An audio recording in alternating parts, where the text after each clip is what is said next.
Gentlemen, welcome to the TRT World Forum 2021. My name is Sibel Karkuş, and I'm your moderator for this roundtable session titled Europe's Grand Strategy After Brexit, Old Challenges and New Realities. So to explore and analyze what the future holds for the EU's domestic, foreign and security policy, we have special guests today who will share their insight with us from different angles. So let me quickly introduce to you our speakers. First, we have Kalypso Nicolaidis. She's the professorial chair of global affairs at the EUY School of Transnational Governance. We have Dennis McShane, the UK's former Minister of Europe, Ambassador Faruk Kaymakçı, the Deputy Minister of Foreign Affairs and Director for EU Affairs of the Republic of Turkey, Professor Vicky Price. She's the Chief Economic Advisor and board member at the Center for Economic and Business Research in the UK. So we have around 30 minutes for your opening remarks. So I kindly ask you to keep your remarks to about 5 to 8 minutes each. And after that, we'll move on to an hour worth of around a Q&A session or discussion with our selected discussants. And so if you have any questions or comments, please hold them until we get there. And that being said, I want to open the floor to our first speaker, Ms. Kalypso Nicolaidis. Thank you, Sibel. I wasn't warned that I would be the first speaker. I love to actually rebound on what my colleagues say, but let's go for it then. Let me kind of just throw in some provocation. And where are we? We are in Turkey, aren't we? Let me say that, first of all, you know, what we see today in the EU, and do you see it from Turkey, is like a big contradiction. You know, we have this ambition, often repeated, but for renewed global leadership in a post-COVID world. We're distributing the most vaccines ever. But at the same time, it's very clear that what we really have to do, we Europeans, is managing our geopolitical solitude. That's the truth of the matter. And these two texts kind of cross each other in fascinating ways. We see this from inside. It's really important in our conversation to ask how it's seen from outside, but what is the outside? Is Turkey in or out? The old question. 3 provocations then. How do we do this? How do we make good on this ambition, on this double ambition? Well, the first is, since our panel is after Brexit, we know that we're not after Brexit, right? We are still in it in a big way. I'm sure Dennis will agree on this. And the real strategic, what we know is that there's been huge strategic blindness on the part of both sides throughout these last 5 years, and it's still the case. That what we have in Europe between Britain and the rest and the continent is the tyranny of small differences. So the first challenge is to overcome that tyranny of small differences. It's an old challenge because Europeans have done this among themselves, but a new reality with the geopolitics of today. So it's time to speak between the UK and the EU, and there is no speaking. It's time for the UK to recognize that the EU has a point, that when it has global Britain with almost no Europe, that is very strange given the convergence of values and geopolitical situation. It's time for the EU to recognize that the UK has a point in its command papers, that it doesn't make sense to have 20% of its external checks on 0.1% of its external trade. We could go back into that and what's happened recently. The EU needs to move, both sides need to move. And why? Because at the end of the day, the two sides have such bigger fish to fry in the world of today. Also more closer to home, and here I speak as a French citizen, there is another phenomenon which I would call linkage denial. The French seem to deny that, or both sides, that the EU spats these big tensions around Northern Ireland and more generally the unfolding of the trade agreement actually spill over into bilateral bilateral cooperation with France, with others, with Europe on military matters in Africa and elsewhere. So we should face these linkages. And indeed, the best example where there should be constructive cooperation and competition is on the vaccine that you state in the agenda of our conversation. that it shouldn't be a discussion about a territorial logic, who produces what, where, or pure contracts. There is a beautiful division of labor between, you know, the vaccine know-how that my own university, my other university, Oxford, has on AstraZeneca, and the EU drive to vaccinate the rest of the world, which is only 1/5 of the world now vaccinated. We have a super cheap vaccine at cost, and we have a willing EU. It's what an amount of value left on the table. So overcoming the tyranny of our small differences between Britain and the rest of Europe. The second thing is that is for Europe to make a much smarter use of its what I call the regulatory power surplus, and to use the EU's relationship with Britain as a template for this. What do I mean? I mean that Europe has moved in its foreign policy from politicizing trade, trying to change countries within, to the geopolitics of trade. And that in that context, the EU is trying to, yet again, make do on its existential multilateralism, but with a lot of what people call progressive protectionism.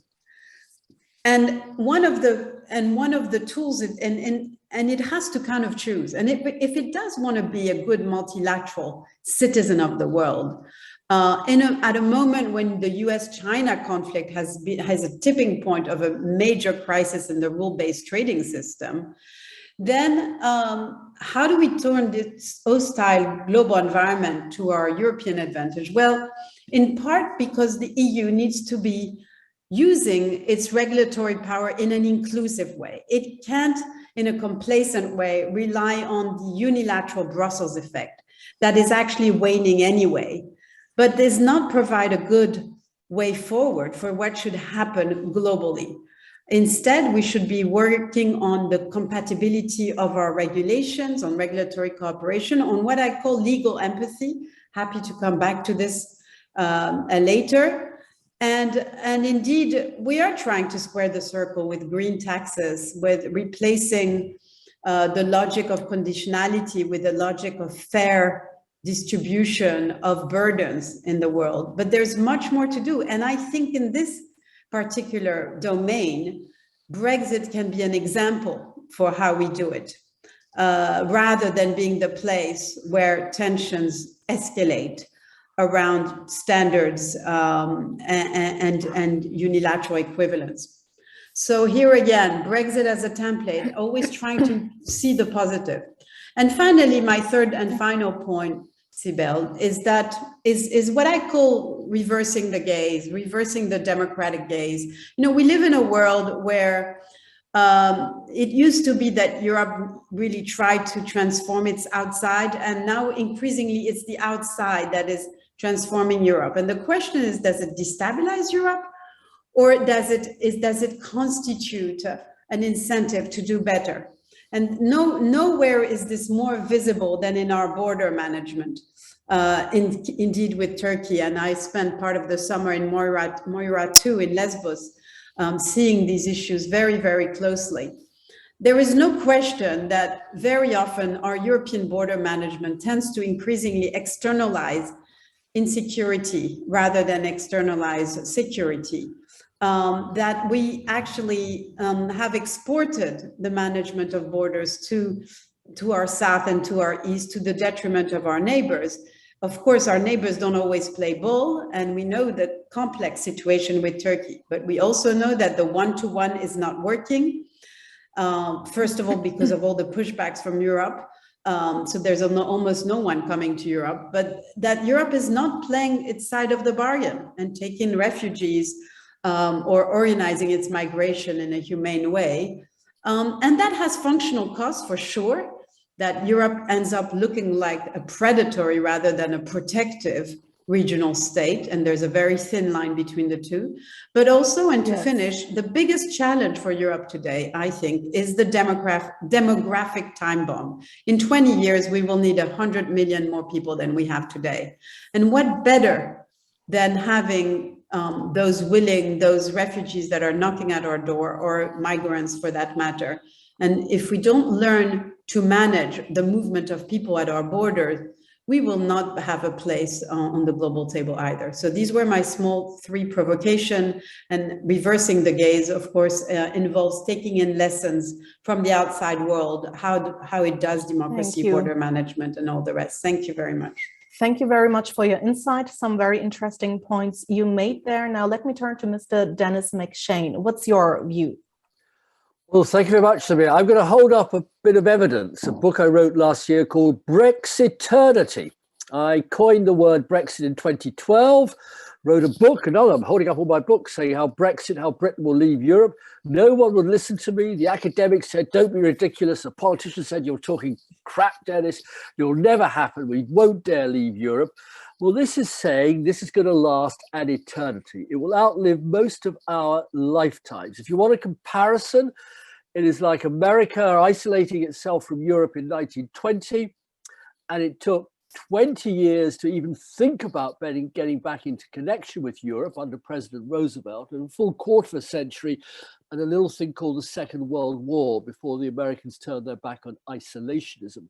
Britain was offered the chance to be a founding father of Europe in 1950 and turned it down. And again, it took nearly a quarter of a century before we could join. So stand by, dear friends, for another 25 years of these wonderful forums before anything actually happens. I share all of Kalypso's points. The only difference is that people have to get themselves elected in a democracy. And saying open your borders to everybody who wants to come in is a surefire way of not being elected. You're seeing social democratic prime ministers in Denmark, in Finland, putting razor barbed wire to stop people coming in from Belarus, or in the case of Denmark, proposing to send all asylum seekers to a processing center somewhere in Africa, if they can find an African country. These are social democratic prime ministers, men and women of the left, not sort of ugly Eric Zemmour or Marine Le Pen or Nigel Farage right-wingers. So we're going to have to deal with that. And I, again, always see Brexit through the forum as a reaction of British people. And they're fed up. We've just told 200 million Europeans you can't visit England because you come in on identity cards, and our very anti-European Home Secretary, Minister of the Interior, says you must have a full passport. And for many, many families in Europe, they don't buy full passports, especially for younger people or for children. So all school trips are stopping. London used to be full of lots of lovely young French and Belgians and Spanish and Germans all coming to learn about England. That's over. Friends of mine having to sell their second homes, their holiday homes in France or Spain because they've lost all rights to live there normally. Somebody like Kalypso with a French passport, me with an Irish passport, it's not a problem. But for millions, it really is. We're closing down our British Council offices in a number of capitals because the state budget has been hit by Brexit.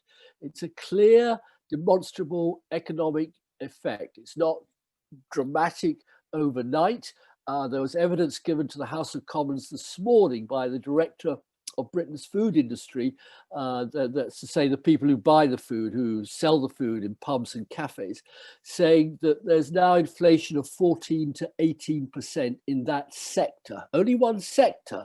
But the moment inflation starts to take off, because our government refuses to use just the same as the Swiss who accept freedom of movement, the same as the Swiss who accept sanitary, phytosanitary common rules. These are all common rules and regulations to iron out labor shortages. When there's a problem, you bring in a few more truckers or other workers. And we're just rejecting this. So this dialogue that Kalypso is talking about, I completely agree. I'm delighted and honored to see a former colleague, we don't know each other, the minister in Ankara, sitting between a Turkish and a European flag. Bravo, Turkey, good for Turkey. In London, that is verboten. The Foreign Office has taken out all the European flags and burnt them It is impossible to show a European flag if you're a government minister or a government MP anywhere. It's an evil symbol that must be rejected. You can't wash this away. I wish we could. And there was a few easy, let's all sit down and be sensible, rational people. Brexit is so emotional, so passionate. It's infecting Poland now, as we see. The Poles are playing a sort of rubber chicken game with Brussels. They may make a mistake, and the rest of Europe may just decide, okay, Poland, off you go, back to the 1930s, glorious liberum veto traditions of not being willing to cooperate and share some power. So this discussion will continue seriously. I think globally, Europe is weakened. You can't have a member of the UN Security Council's permanent representatives like the UK walking out of Europe, or having this ridiculous farcical arrangement with Australia to buy nuclear submarines and break the word of Australia given to France on the purchase of its submarines. You can't do that without consequences. Joe Biden sensibly has sent Tony Blinken to France for 3 days last week with a very powerful team, and Jake Sullivan, his national security advisor, to say it was all a mistake. Sorry, we got it wrong. We love you. We love you. On vous aime la France. Vive Lafayette. We're back together as partners. I don't think Joe Biden's going to do anything as long as the British government says it will only speak for a narrow minority of extreme identity politicians in Northern Ireland, represented by an extremist, clericalist, homophobe, misogynist party called the Democratic Unionist Party. But the entire of Europe, Britain's approach to Europe has been determined by that. Or you have the small island of Jersey in the Channel Islands, there's Ile de la Manche, where very ideological people are saying to French small family-owned fishing boats that have been fishing there for 500 years, you can't fish in your waters, common waters anymore.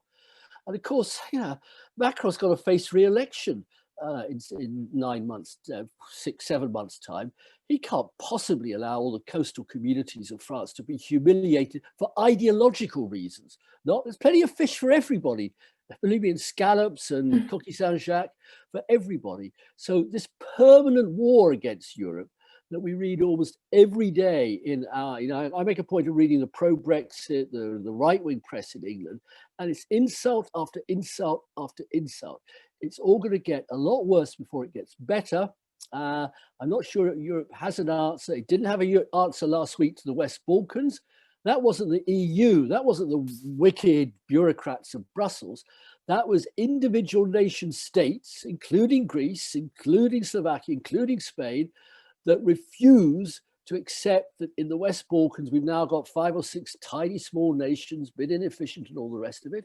It's also a sense that we've got no policy for the Eastern Mediterranean, no policy for Turkey. We have no policy for China, in my view, worthy of the name. A lot of gesture politics about human rights, which I personally share, but China is much bigger, sadly, than just problems of human rights. So, and once Britain would have been there, British ministers would have been sitting with our Turkish colleagues and others discussing these issues in Europe. We don't anymore. We sit wringing our hands, expressing hope that everybody can live together happily ever after. I'm afraid it isn't going to be that easy. Thank you very much, Mr. McShane, for your perspective. You've mentioned Turkey there. So let's turn to our ambassador, Faruk Kaymakçı. The floor is yours.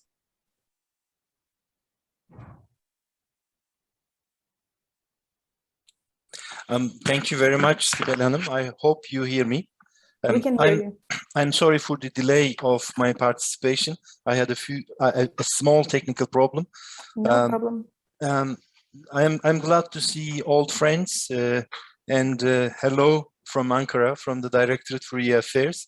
And Mr. McShane mentioned the flag. Actually, this flag is not only the EU flag. Normally, I think Britain should not have a problem as a member of the Council of Europe. But I know once a British state minister visited me in Istanbul, and he really asked me to move the flag, because otherwise he would be in trouble at home. It is so interesting. Until that moment, I did not really realize that the Brexit would really happen. For me, I said this will never ever happen. because so far I have not seen any technocrat, British colleague, who said that, yes, this is a well-calculated decision and it is in the interest of Britain. No, I have not seen such a thing. But anyway, this is the decision of the British people, and we have to respect. I am a disciplined person in terms of answering the question. Since I missed the beginning of the panel, I will stick to our question. So we are talking about grand strategy. I mean, does the EU have a grand strategy? I don't know, but they are talking about it. Of course, the European Commission is working for a geopolitical EU. They are talking about autonomous EU, a sovereign EU. I mean, these are nice words, but sovereignty and autonomy from the transatlantic relations, from NATO, it's a question mark. So this has to be answered, I mean, with details. And of course, EU wants to be a global actor, but at the same time, it has serious problems. So we have a dysfunctional decision-making mechanism because of the unanimity, because of internal divisions within the EU. We don't see a common foreign and security policy. ESDP missions are really limited, and it has been also effective thanks to the contributions of Turkey in the past.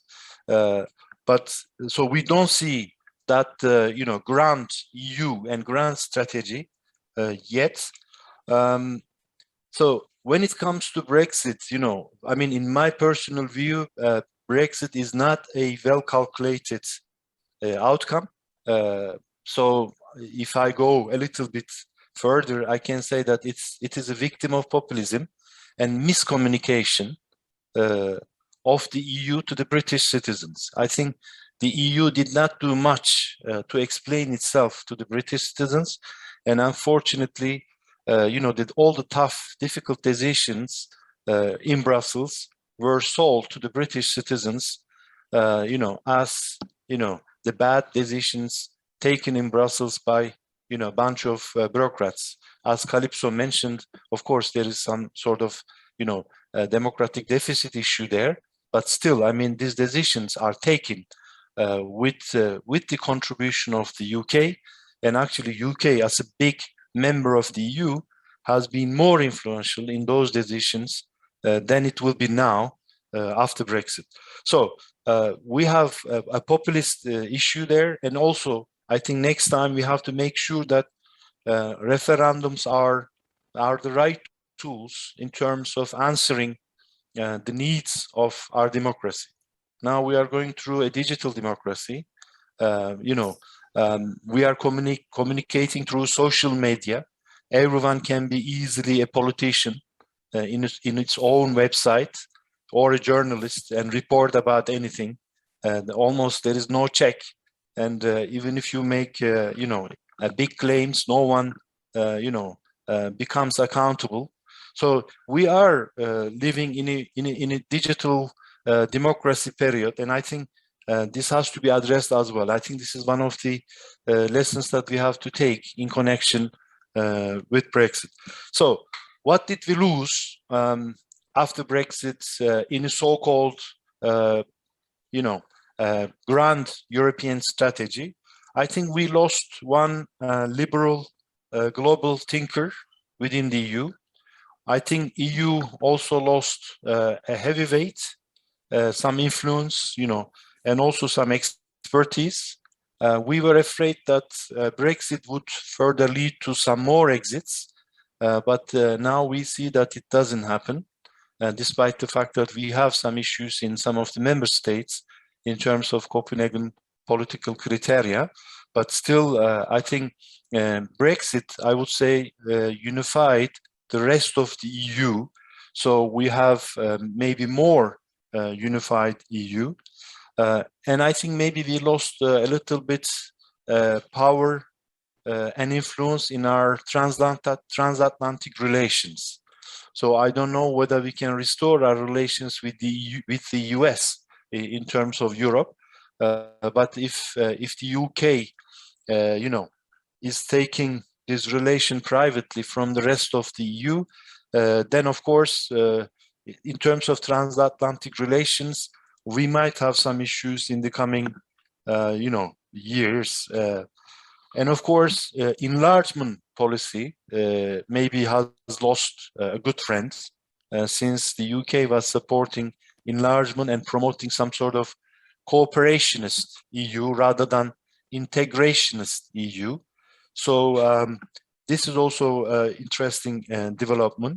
But in terms of EU, look, I would say that we have now more committed EU to the European integration. And I remember when I was studying in London, I was reading a book whose title was The UK, Awkward Partner in the EU. So the UK has never been a full member of the EU in some senses. Now, of course, with the Brexit, it is not it is not the end of the world, because UK was not fully integrated anyway. But anyway, I think this created a vacuum, and I believe that this vacuum can be fulfilled by Turkey, of course, if and when Turkey, fulfills the membership criteria. So some people say that, okay, the Brexit maybe is a model for Turkey, because you can have different relations with the EU, and now we can watch the relations that the UK will have with the EU. So this can be a model for Turkey, but we are not interested in this. We are interested in full membership. And actually, it's not a joke, but it's an anecdote. Two prime ministers were meeting in London, and one told the other, we are trying to leave the EU, and you are trying to join the EU. So one of us must be making a terrible mistake, but I don't know which one. So if it is not Britain, I think it will be Turkey. But I don't know. For the time being, we believe that we are still on the right track, and we are committed to the EU process. But of course, it is a complicated issue after Britain now, because we believe that we lost an enlargement-friendly member state in the EU. But also, I had to tell my British friends that so far the Cyprus issue was only between Turkey and the EU, but from now on it might be an issue also between yourself and Cyprus. So let's see how it works, because if Greek Cypriots try to do things that they are doing against Turkey in our relations with the EU, this might also create a complicated life for Britain. I think I will stop here. Because since I promised that I am a disciplined speaker, so I'm watching my time. Thank you very much. Thank you very much, Mr. Ambassador, for your insight. Now I want to turn to Professor Vicky Price. Let's hear from you. Thank you very much, and I do agree with what the ambassador has been saying about Brexit itself leading, for a short period of time anyway, it didn't last very long, to a mini existential crisis for the EU, because indeed there was a worry at the time that others would follow, and certainly I think quite a lot of the Brexit propaganda at the time suggested that the EU was a failing region, and therefore was worth leaving it if you wanted to do well. Well, the EU recovered pretty quickly from that, and indeed there's very little discussion now of any country leaving the euro or leaving the EU. There are, of course, some problems which have to do more with the rule of law and how democracy is actually operated in places like Poland and Hungary, and there are discussions of that today in the European Parliament, for example. But nevertheless, I think the EU overall has, if anything, moved closer, just as the ambassador has been saying. From the economic viewpoint, I think it's really interesting to just go through some of what has been happening, and maybe it's all been easier to take place without the UK, which has indeed, as the ambassador was saying, generally been portrayed as a difficult partner. But actually, it's worth bearing in mind too that quite a lot of the institutions in the EU have borrowed from UK practices, including, for example, on the competition side, competition law and what the Competition Directorate is doing. A lot of it has been influenced by what the UK has been doing and was doing for far longer before.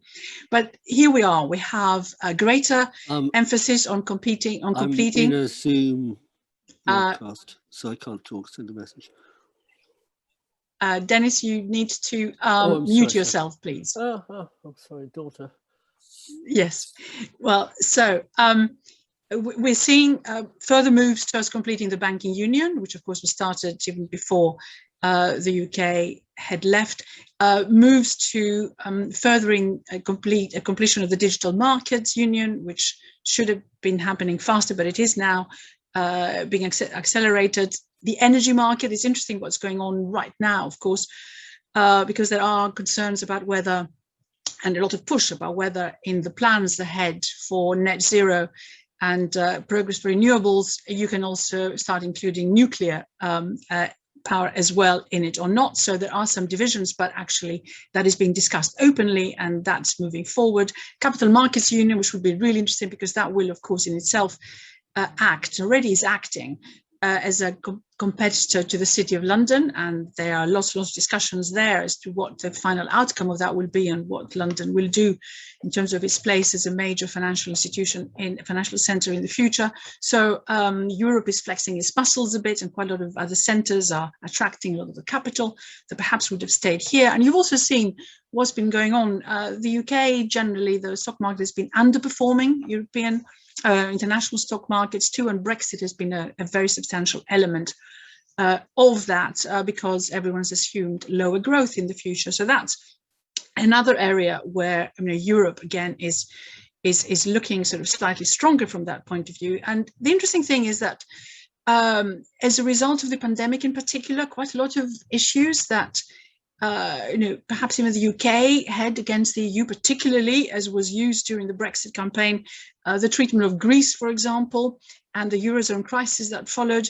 What the EU has been doing is now responding to this, urged by the realities of COVID. I mentioned already the banking union, making the euro an optimal currency, and also pushing a lot further in terms of having the euro recognized internationally a lot more, so it becomes more of an international currency than it is at present, in order to ensure financial stability in the future. But what they're also doing is rethinking the Stability and Growth Pact, which was suspended during the COVID crisis and may emerge in a different guise in 2023. That's good news. A rethink of the way in which debt and deficits are allowed in Europe, so we don't have such a strict regime as we had before. So that's good news because they're all talking to each other. It was one of the things, again, that was used against Euro during the Brexit campaign. Then, of course, we've got the whole climate change challenge. Not only right now, because of the gas price increases, we have Europe getting together and saying we're going to be buying gas all together so that we can exercise more of a monopoly power, if you like, when we're buying, not monopsony, it should be monopsony power. In other words, we're buying. We want to buy gas altogether. But also when you look at climate change and the amount of money that is now going into Europe, European countries as part of the funding that has been set aside and is being raised now in the markets to move much faster in terms of adapting the net zero targets and renewable expansion. Well, Europe is going to be investing an awful lot by comparison to what the UK is saying, even if you look at the different sizes. Christine Lagarde herself, the head of the ECB, has been saying that what Europe actually needs and will get, because now they're beginning to issue bonds in the market, green bonds as well, is something like 360 billion euros of investment between now and 2030 and 125 billion of digitalization, which is in terms of the investment in it, which is required to achieve that. That is a pan-European effort. So here we are having Europe wanting to be seen as a real counterpart, if you like, and perhaps even moving faster than the US and possibly China in terms of getting to grips with what is required for mitigation and adaptation, and prepared to spend a lot. In fact, it's now, for the moment anyway, the biggest green bonds issuer in the world. And the interesting thing too with that is that another element of how Europe is getting closer together and getting its act together, even though the grand plan may still not be detailed enough, it is in mutualization of that debt. It was one of the big problems with Europe, was that every country was meant to fend for itself. Now there is an awful lot more coming from the center, and we've seen that also with the Stability and Recovery Fund. There has been Prosperity and Recovery Fund and Resilience Fund, which has been put together, which of course is assisting Europe to move faster in that direction. Now, that does not mean that a lot of what we know about Europe, trying to, if you like, in many ways impose various things to various countries, is going to go away. Quite the opposite. So, for example, all the national plans that have been put together by countries in terms of how they intend to spend some of the cash that they'll be getting, both in terms of loans and in terms of grants, to move faster on infrastructure and also on climate change, are being debated by the European Commission and being looked at and scrutinized. So that central direction is there. In fact, if anything, it is being reinforced. And there is also a move from the EU to start looking more at European champions, whether it's in tech or in any other areas.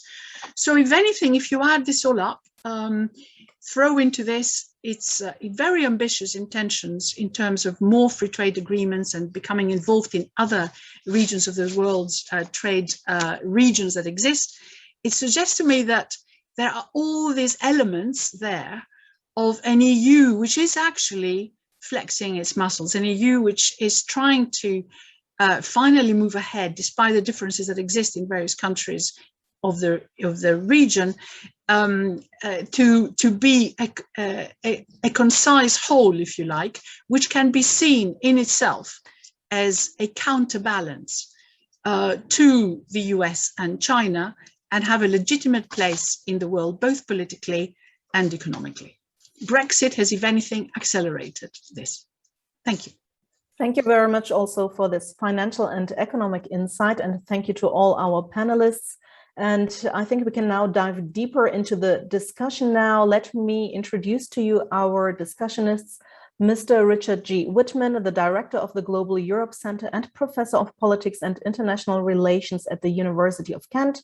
He's also an associate fellow and former head of the Europe program at Chatham House. Then we also have Mr. Antonio Villafranca, the ISPI Director of Studies and co-head of Europe and Global Governance Center. There's Christian Odendahl joining us, the chief economist at the Center of European Reform. And we also have Mr. Enes Bayraklı, associate professor at the Turkish-German University, joining us from Istanbul, and Mete Çoban, the CEO of My Life, My Say, a youth-led charity based in the UK. He's also received an MBE for services to young people. So if you have any questions or comments, please raise your hand, and we can go right into details now. Is there anyone who wants to start? There you are. The floor is yours. Mr. Villafranca, please switch on your mic. Yes. Thank you very much. Thank you very much, of course, for having me today. And I was very much impressed by what Kalypso said. I mean, that, Europe is experiencing a geopolitical solitude.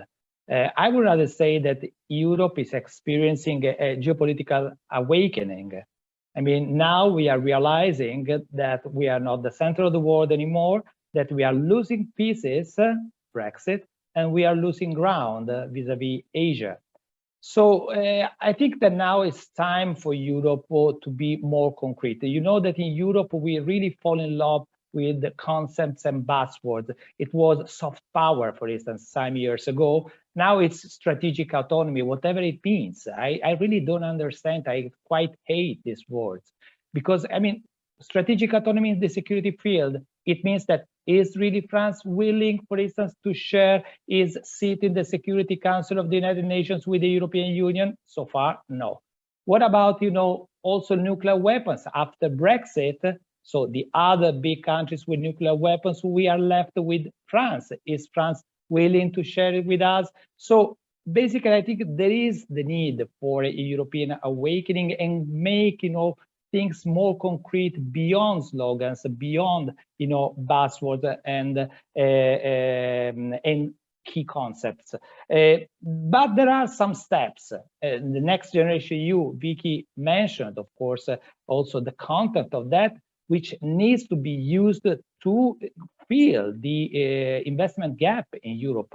Vicky mentioned some numbers, but per year, there is the calculation of the European Commission, we miss something like 600 billion euros in investment per year, which is impressive, with Germany, which is supposed to be the most advanced countries, which is lagging behind, for instance, when it comes to digitalization. So we strongly need it, and we have to be more concrete and, for instance, go ahead also with common debt, which was a taboo just a couple of years ago, just for those investments which are really relevant at the European level.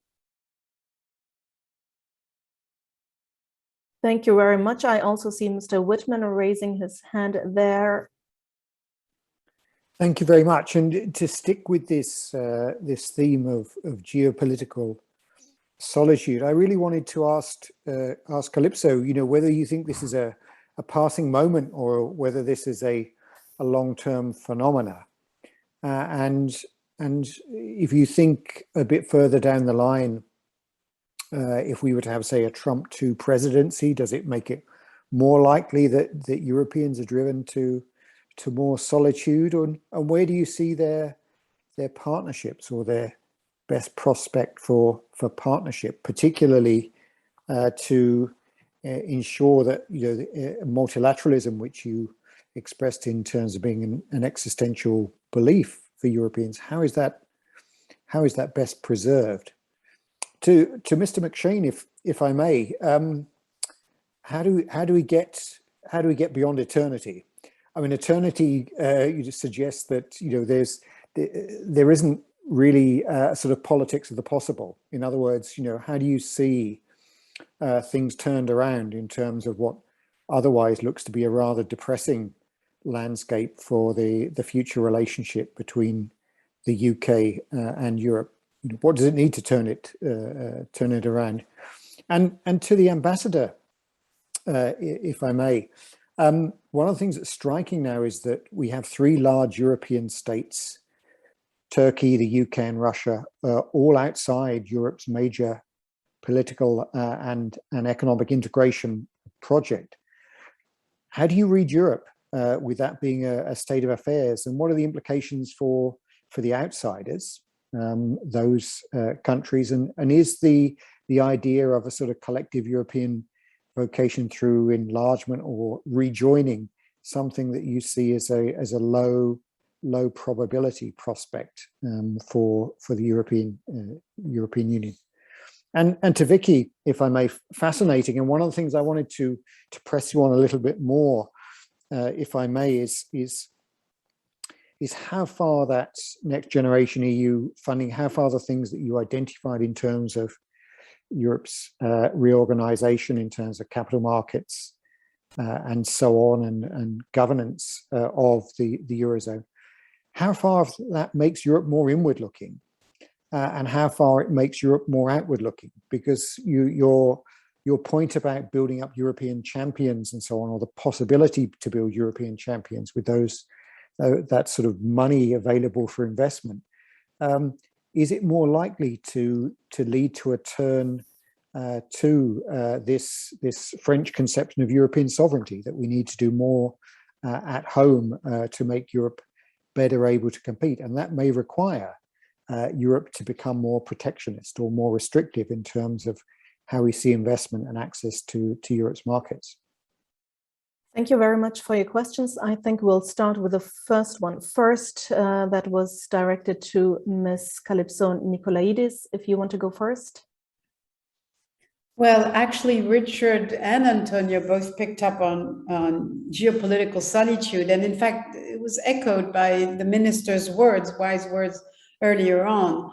I mean, Antonio, I would say that, it's a fact. It's not a desire. It's not a prescriptive diagnosis. It's just the fact that Europe today is more alone than when the Western alliance was solid, or if you want to go before, in the kind of colonial era, which was a very bad thing.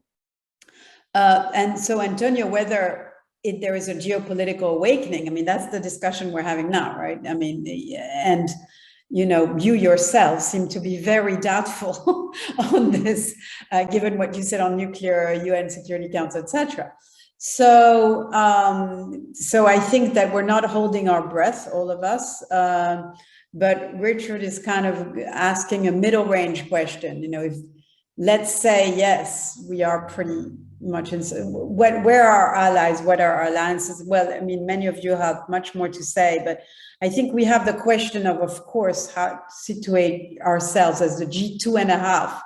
Are we in a G0 world or a G2 world? And if we're in a G2 world, are we kind of, what are we doing in this great confrontation? And I think Europe should hold on to what is this kind of approach, which is that engagement is not equidistance. Let's summarize it that way.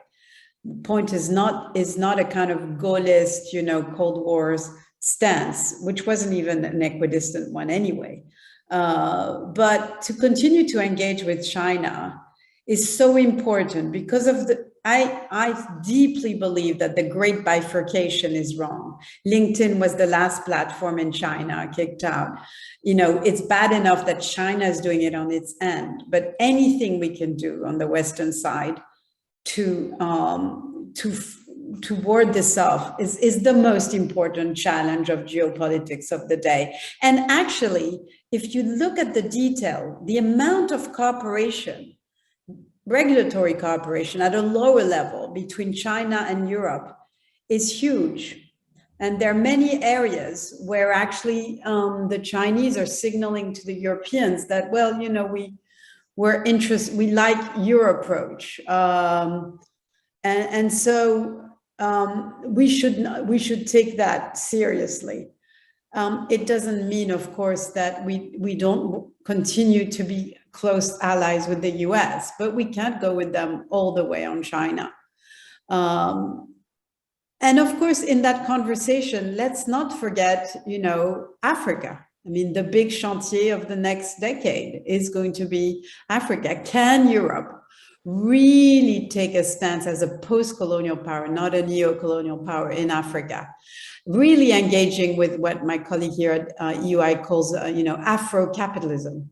There's a burgeoning, entrepreneurial class in Africa, and we need to treat them as equal.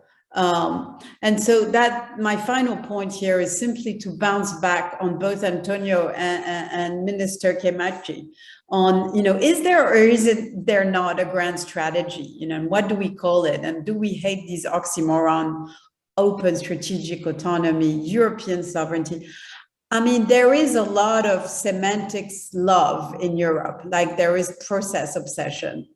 What does it mean to borrow the term sovereignty from the national level to the European level? When you really want to say resilience, a certain degree of autonomy, strategic thinking.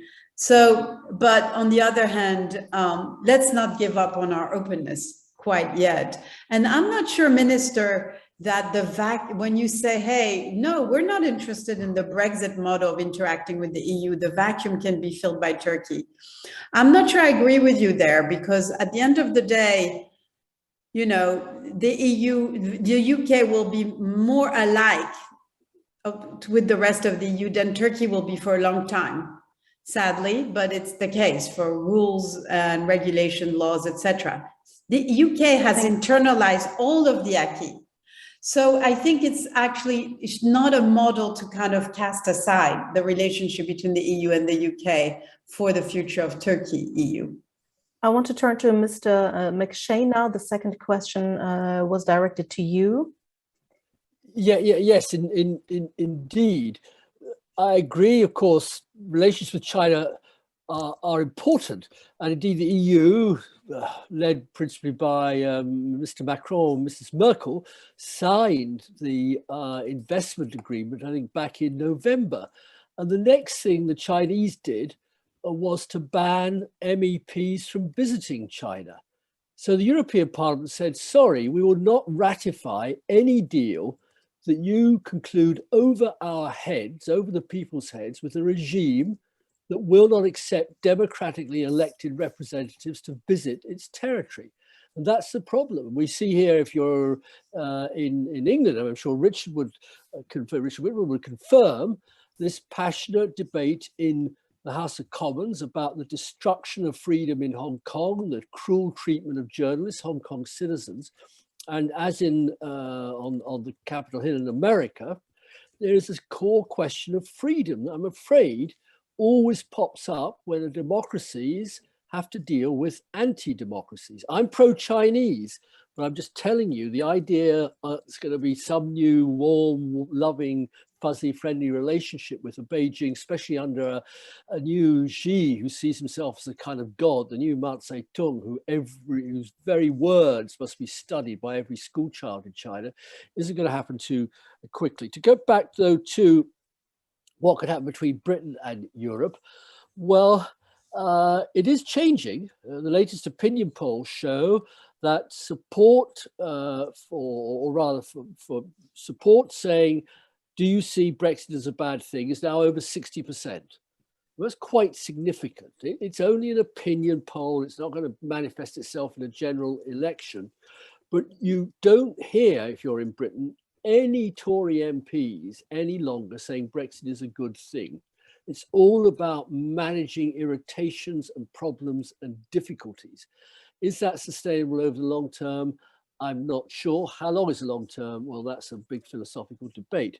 But I mean, I would say a lot depends, not so much on whether Europe gives in to the clericalist nationalists of the extremists of the DUP, or bans all French fishermen from fishing in centuries-old fishing waters. But does Europe start to look economically? Does it look more resilient? Does the recovery plan really take off? Or will inflation and internal pressures from national governments slow it down? Will Mr. Scholz, for example, a good man, delighted he won, but he got half the percentage share of the vote of Willy Brandt or Helmut Schmidt, or even indeed Gerhard Schröder. He's going to have a difficult job, and his natural inclination was always to be a liberal, neoliberal orthodox in fiscal matters. The point Vicky was making, if Europe reverts back to that, of not being generous, then Britain will look askance. What took us into the European community after 1950 were two things. Number one, America. The United States nag. Every British Prime Minister, get into Europe. We want you there. We've got to form a Euro-Atlantic bloc against communism and in favor of open markets. And that had a huge effect. I don't think America's saying that now. The second thing was that by 1960, 1965, 70, growth rates in France, in Germany, in Italy were twice that of the UK. In other words, the comparative countries were outperforming us in our face. So far, that hasn't really been happening this century. We'll see if it happens over the next 10 years. But we need a much bigger, higher performance Europe before we get going. And Antonio, on strategic autonomy, I accept your point. Yet I was in Athens very recently, and that is the language of Mr. Mitsotakis. He talks of nothing else but strategic autonomy, and his only partner he can find is Macron for problems that he feels they have in the Eastern Mediterranean. I mean, out of respect to Ambassador Kalypso, I don't want to get into that. It's not today's debate. But that is of existential importance to Greece. They need a Europe. They prefer all of Europe. But if their only strategic autonomy support comes from France, they'll take it from France. Thank you, Mr. McShane. Now we had another question directed at Ambassador Faruk Kaymakçı. If you want to take it from there. Thank you. Russia, UK, Turkey, and the EU. Of course, Russia is a different animal. UK, for me, it's the Brexit is an incident. And, the victim of populism. It's my personal opinion. As far as Turkey is concerned, for us, it's a serious willingness of the Turkish nation. For us, joining the EU is not a question of, being, a member of a trade club, investment club. It's not only about, having, some sort of common policies, but for us, it's a question of belonging, because for Turkey, after the Council of Europe and NATO membership, we strongly believe that our identity, a Western identity, will be sealed, will be approved by the EU membership.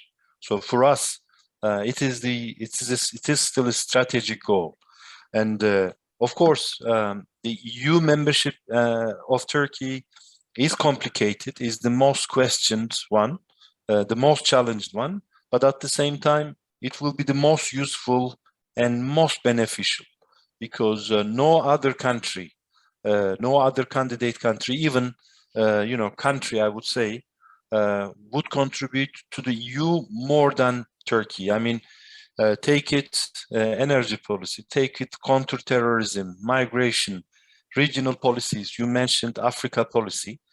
Today, I think Turkey is also present in Africa, and in Caucasia, in the East Med, and also in the Islamic world. I think Turkey has a major role to play, and we believe that under the EU umbrella, I think these policies would be more useful to everyone. So Turkish case is not only a win-win case for Turkey and the EU, but also beyond. I mean, third parties as well. Professor Kalypso mentioned, UK's relations with the EU. It's a bit confusing for the time being. Of course, it is about free trade, but our relations with the EU is more than free trade relation. It's still customs union. So in some areas, actually, we have more advanced relations than the UK.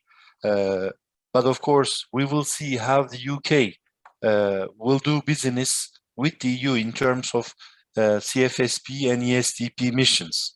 Of course, they can be part of PESCO, European Defence Fund, because there is no country like Greek Cypriots or Greece blocking Turkey's access to there. But we will see in the future whether this can create complications. But for us, it is still there. And as Antonio mentioned, I think our continent is shrinking in terms of demography, in terms of weight and influence. And I believe that one day, with re-entry of the UK and joining of Turkey, the EU can still play an essential role. And of course, before this, of course, Turkey has to fulfill the membership criteria. When I asked the Turkish people, I can tell you that 80% of the Turkish people are in favor of Turkish membership to the EU, despite ups and downs, despite some political obstacles in the process. But also they are aware that Turkey has not fulfilled yet its membership criteria, and they think that the accession process is also as useful as the end goal. So we will continue on this path, and of course maybe one day we will reunite within the EU with the UK maybe. Thank you, Mr. Ambassador. I see Mr. Odendahl raising his hand there. Before we get to you, let's go to the last question that was directed to Ms. Vicky Price. The floor is yours. Thank you. Well, both Antonio and Richard mentioned the issue of the amount of money that needs to be spent in particular areas to get the EU, if you like, to be in a way that is able to compete in the areas, for example, of climate change. But it is much wider. I think there is no doubt. I think the question is right.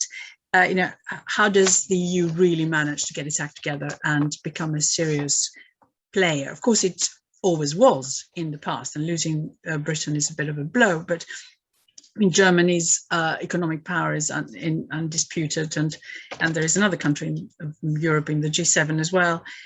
So it is still a very powerful part of the world with very high GDP and a lot of technology coming out of it. But of course, it has happened in such a way that partly because of the fact that capital markets are not very deep across Europe, and they are so different in terms of how they've been operating, and having the UK there for some time was good news from that point of view. They will really have to work a lot harder in advance of being able to reclaim their place, if you like, internationally, in getting that single market to work better and to work to the interest of everyone. So I mentioned already the digital energy, capital markets more generally, banks, but also, of course, the way in which some of the money that they will now be raising will be spent to enhance some of these areas. Now, does that mean that they will have to become a bit more protectionist in the short term, which is, I think, a very good question? Well, maybe on climate change, they are the ones that have said before anyone else that there should be a carbon border adjustment mechanism so that you can charge what comes from elsewhere, which of course is going to hit quite a lot of exporting countries to the EU. And they could, of course, that could be viewed as protectionism, but I think it's a measure which is probably going to be accepted internationally. So maybe first in terms of advancing it the way they have done, may not be quite that. The IMF, as you know, has come up with something slightly different in terms of giving different type of carbon prices that have to be obeyed by different countries depending on their rate of development. So we could end up with something like that. But I think, interestingly enough, the EU has been a pioneer in this area. The second thing, of course, that the EU is doing is also being much more active in competition issues. So the tech companies from the US, which, you know, the first fines that are being imposed against them or have come from the EU in terms of anti-competitive practices. And now, of course, the whole world is turning against them in terms of how they operate. So yes, again, you could call that protectionism. That's inverted commas, but actually will make perhaps a difference in terms of what others can come into this market and compete more in Europe itself, which I think will be an interesting area to observe. Sorry to interrupt you there. Yes. Yeah. I'm sorry. You want me to stop? I can. Keep it short. Yeah. Right. The final thing is to do with another area of protectionism, which is to do with foreign direct investment. And the EU is becoming a little bit more careful in terms of what the governance of companies is that come into acquiring companies in Europe. And there is now a sort of joint look. I think there's now an EU involvement from the center in terms of screening investment intentions that, and bids that are coming in areas, looking first of all at governance, looking at areas of security, looking at areas of important technology, looking at areas of infrastructure. So you could again say that that's more protectionist, but actually something like the US, of course, has put in operation for a long time. And I would guess that, I would say that China isn't fantastically different in this respect. So I think in many ways, Europe is catching up rather than being more protectionist per se. Thank you, Ms. Price. And now we've seen Mr. Odendahl raising his hand there, and then we'll also get to Mr. Enes Bayraklı and Mete Çoban waiting as well. Mr. Odendahl, let's hear your view. Thank you very much. I mean, it was a fascinating discussion, and I can't resist sort of going back to the issue of sort of what leaving the UK has done to internal EU politics, and then I have a question for the whole panel on this one.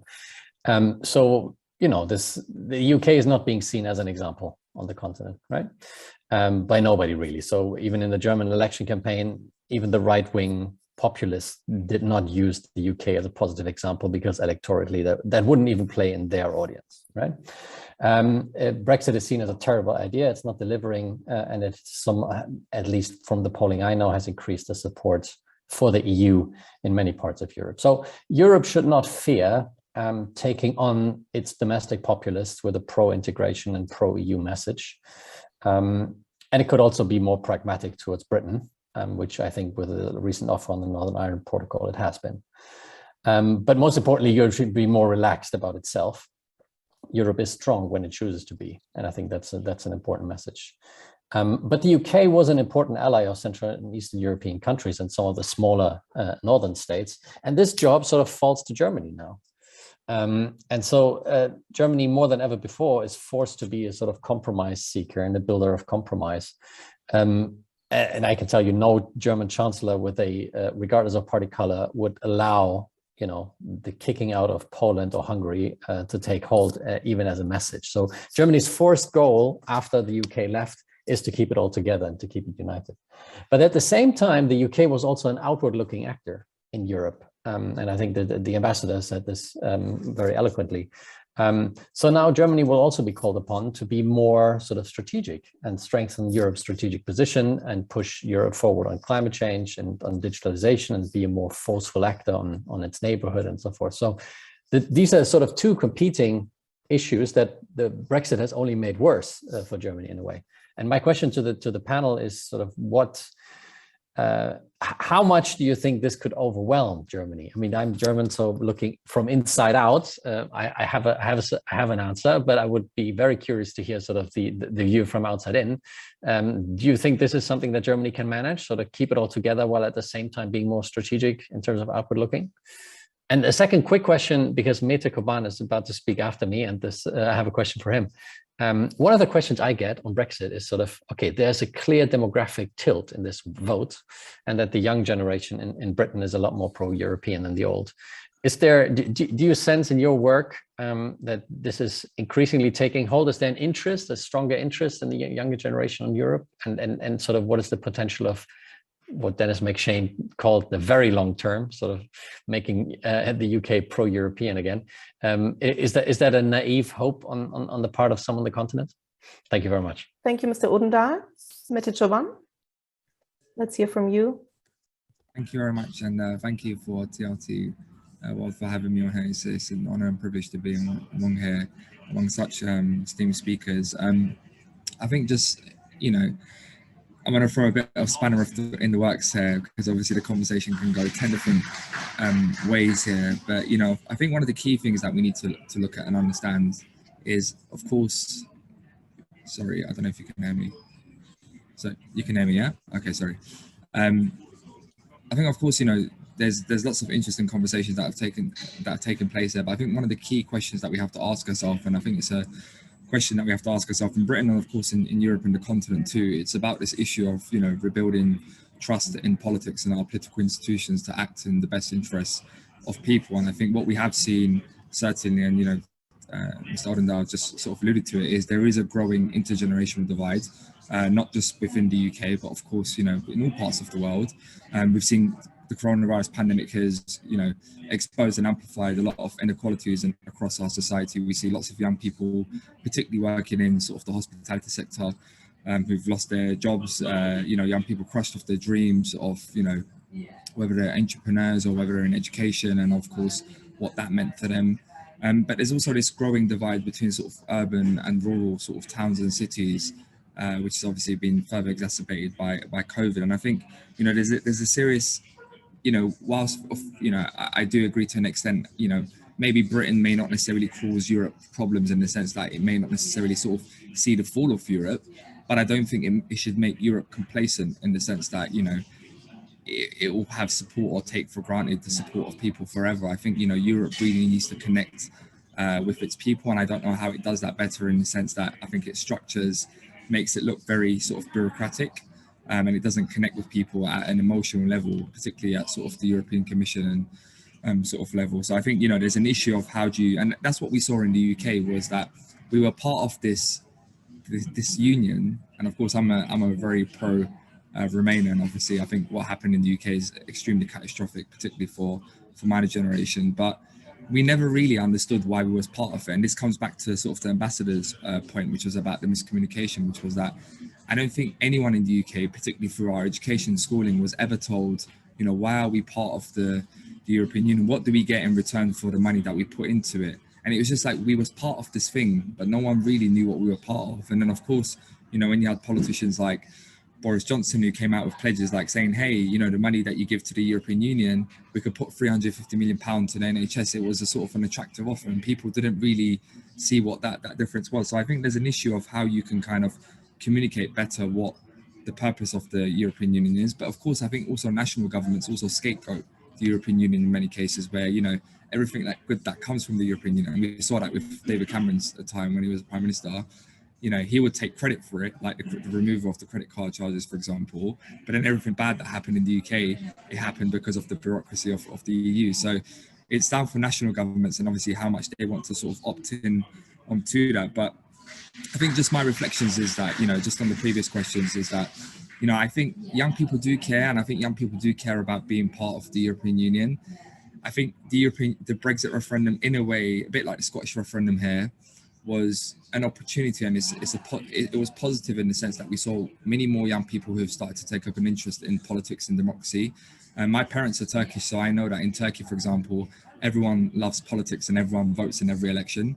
The turnout of elections are probably 90%, whereas in the UK, it's completely reversed. You have to literally force people to go out and vote. It's a very, in local elections where I was elected as a councillor, for example, the average of turnout of only a third of people, or, when the Mayor of London was elected, I used to work for the Mayor of London as head of youth engagement. In his first election, it was seen as a high turnout with only 44% of Londoners voting. So I think there's a real issue of, I wouldn't say apathy, because I think people do care about issues. The problem is whether they see traditional forms of politics as a vehicle to address the issues that they care about. And that could be for a number of reasons, whether it's to do with education or systems or engagement. But I'm not so optimistic on the question that I was just asked. I don't think there is a burning desire for young people to be part of the European Union. I think they supported it, but it's not something that we sort of see a lot. Thank you, Mr. Çoban. I want to give the floor to Mr. Enes Bayraklı now. So we've been talking about finances, economics, and also security, maybe also who can fill the gap after the UK has left the EU. What's your take?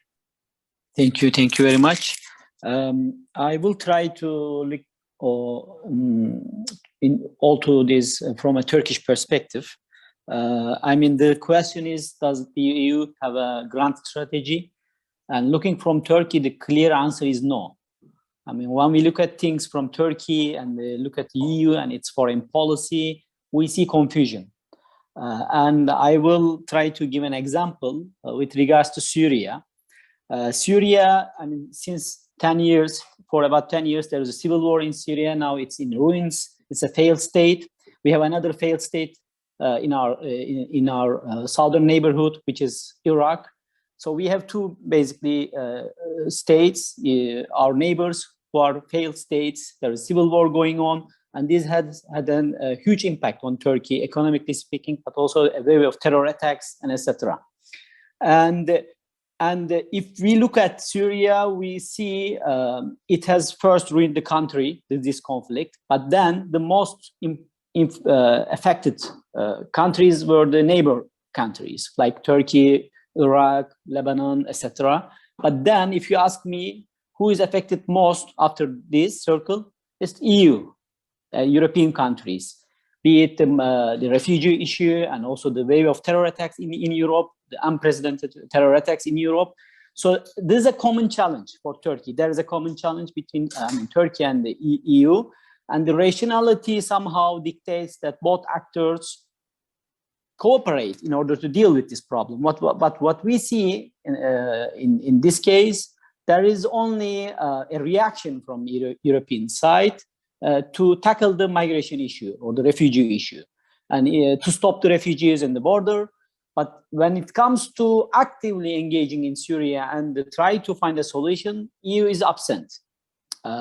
However, Turkey cannot ignore the problem because we currently have 3 million refugees living in Turkey, and the Turkish opposition in the country has also discovered the sweet taste of anti-refugee politics.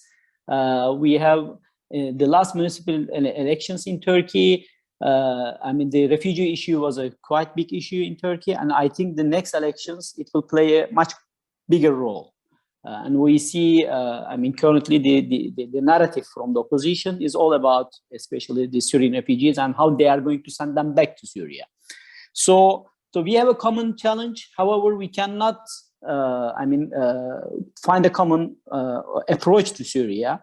And Turkey has realized this quite early, I think. Now, the speakers are talking about strategic autonomy. We have the same discussion in Turkey. An autonomous Turkish foreign policy or more independent Turkish foreign policy. That has been the discussion in the last 5 years. And that's why I think Turkey has realized, especially around 2015, that it is alone in dealing with the crisis in Syria. That's why Turkey has chosen to intervene in Syria militarily and then to Libya. and there are a series of crises around in Turkey's neighborhood, and Turkey has faced these challenges way before than the EU, I think, and that's I think quite interesting. But if you look at the European side, Turkey doesn't see a partner in those issues. On the contrary, in some areas, we see that some European countries, not maybe the EU as a whole, but like France and Greece, is acting like a rival of Turkey. And especially when it comes to Mediterranean issue, that is this agreement between France and Greece. So my question is, why, the speakers, why they think it is so? If there are common challenges, and Turkey had a concrete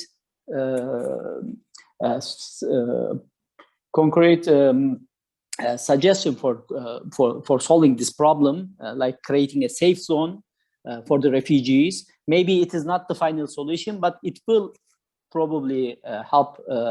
It would help to ease the problem. Why the speakers thinks that there is no common approach, because the challenges are common.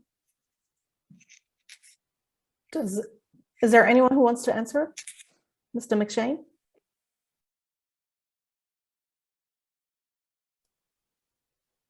Yes, because I agree with that issue completely. But doesn't this show that the European Union, I don't want to criticize it, but this sense that there's a thing called the European Union that has all the attributes of state power, or most of them, simply isn't true. It is a working confederation of distinct nation states whose leaders have to be elected on the basis of national political determination. And as Meta rightly said from Britain, everybody may vote in Turkey, but you try and get yourself elected as a local councillor in Birmingham or London, and you'll be struggling. That really is the fundamental point. We keep saying the EU must do this, the EU should do that, the EU should do the other. No. Now, the only thing discussion usefully we could have is in maybe a year's time with a German Chancellor with his feet firmly under the table. It will be very interesting which of the coalition parties, I'm assuming a red, orange, green coalition, but it may not turn out like that, which of the parties will get the Auswärtiges Amt, the foreign ministry. Joschka Fischer, actually, when he came in with Gerhard Schröder, was arguably the most innovative foreign minister in Europe for a generation. I just don't know who the candidates might be.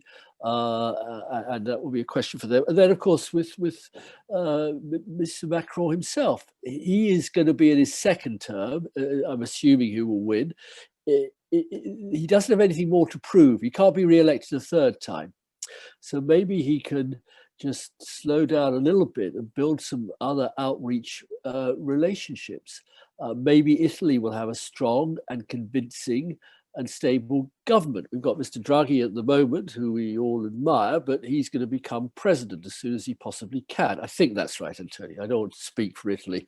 So that's really the big debate is, it used to be the big three, Germany, France, England. Sadly, it isn't Britain anymore. So do the big two in Europe come together and form a real common sense of policy and identity? And that, for me, is a big question for European foreign policy and work in the next 12 months. Thank you very much. Anybody else? Yes. Yeah, I would hate to leave this webinar without hearing Christian's answer to his own question. Will Germany be overwhelmed? I think the answer is in the question, an assumption that it might be, although actually Germany was not overwhelmed by 1 million Syrian refugees who are all getting the citizenship in 2023 after 8 years. Wow, that's quite something. But there is a sense, of course, as we observed during the elections, that like all countries, Germany is obsessed with its own internal politics, and that goes counter to the spirit of the EU, which is a spirit of mutual recognition of our politics. In my ideal EU, we're all interested in each other's politics, but that's not the real world. And of course, Germany has many kind of symbolic and obstacles to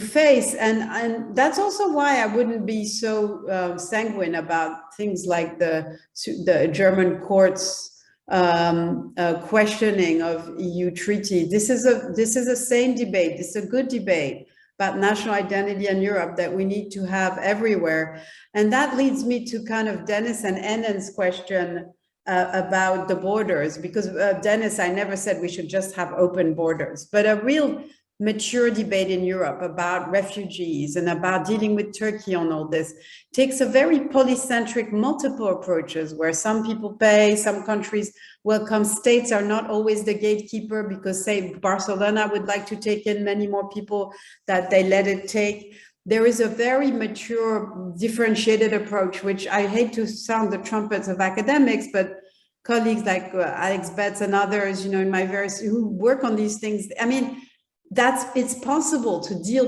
with these issues in a way that's not going to get the extreme right in power, which is a trope. 2015, if we do that, the FFD, no, it's possible to have a much more, given the need we have for non-Europeans to come to Europe for demographic reasons. And that leads me finally to Christian's other question about demography, where I guess Mele answered that question in part, you know, saying, I mean, the way I see it in Britain, it's like a conditional. Your kids, you know, the age of my kids or my students in their 20s, they care above all about two kinds of things: green issues and indeed kind of humane, you know, solidarity type, humanist kind of issues, including on refugees. So that's, you know, what we would call an intervening variable, right? That is that I agree with Mele, they're not obsessed anymore about Brexit. That's the politicians' politics. But if the politics that we've been discussing for the last fascinating hour and a half show that, you know, Europe is closer to those values, the green values, and you know, those values that are the most important to them, as well as a certain way to use the digital sphere, those kinds of real stuff. And there's going to be a real competition, like a systems competition at the global level, but also between Britain and Europe. And that might tilt them vis-a-vis Brexit. So it's not a direct causal relation, but that's how I see it. Thanks. Thank you very much. We're slowly running out of time. Is there anyone who still wants to make a comment? Mr. McShane?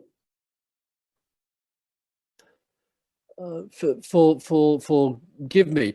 The challenger to Viktor Orban in the next Hungarian election next spring is Peter Macri something, and in the Financial Times it was in the first paragraph that he was a father of 7. This seemed to shock and concern the writers of the Financial Times. We have a prime minister in England who's a father of 7 or maybe 8, nobody really knows, and it's not much mentioned. But in fact, that population question that Kalypso early on put her finger on is so important. But I would argue that we've got a tremendous source, if Turkey joins the EU, in having a new wave of educated, smart workers. We've got Ukraine, there's 1 million Ukrainians in Poland. We've got the West Balkans.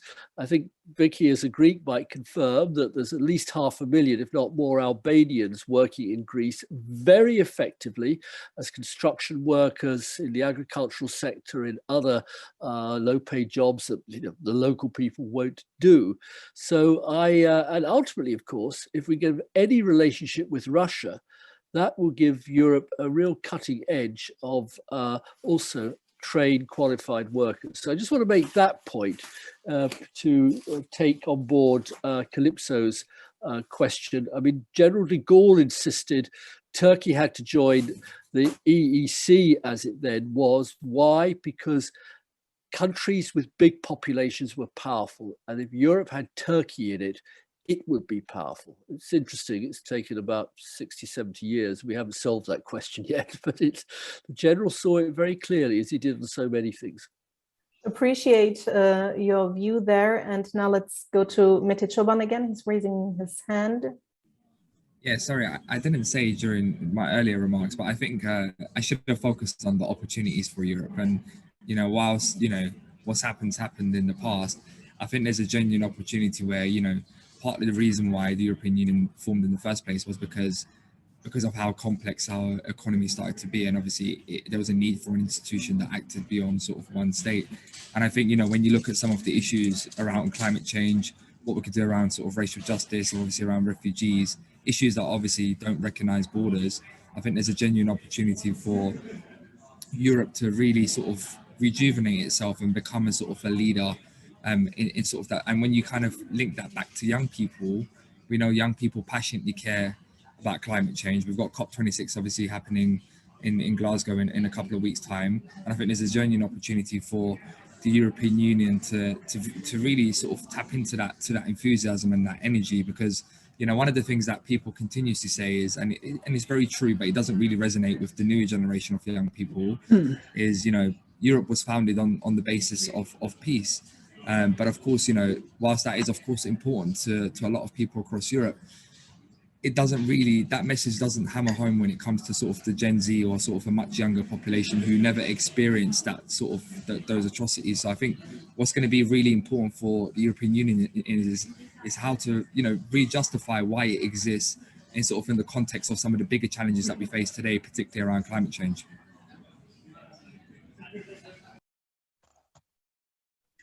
You are muted. Yes. Thank you, Ms. Price. Oh, I was going to say you were muted. Yeah, just very, very quickly on the young. I mean, interestingly enough, Dennis, Ursula von der Leyen also has 7 children. So obviously some people are intent on repopulating their countries, and good news that too. But it's what Mette said is quite correct. But of course, both in the UK, certainly the latest thing, and I'm sure it's the case in lots of other countries, what they found is that the concern about climate change seemed to be equal in all generations. So it wasn't just the preserve of the young.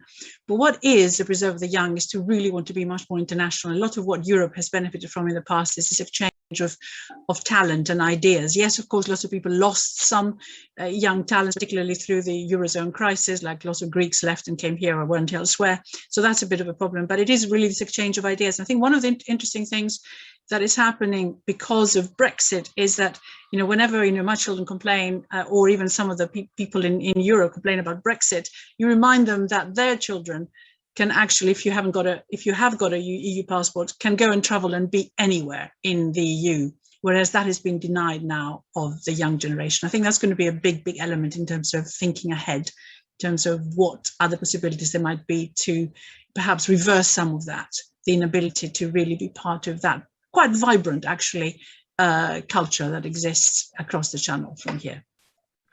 Thank you very much. I'm afraid we're out of time now. I want to thank all of our panelists, our discussants, and as well our forum audience, our viewers online who have been joining. It was great to hear from all of you and to see how we can prepare or what to expect from the future in the next decade within the EU and also globally. Thank you all very much for your time.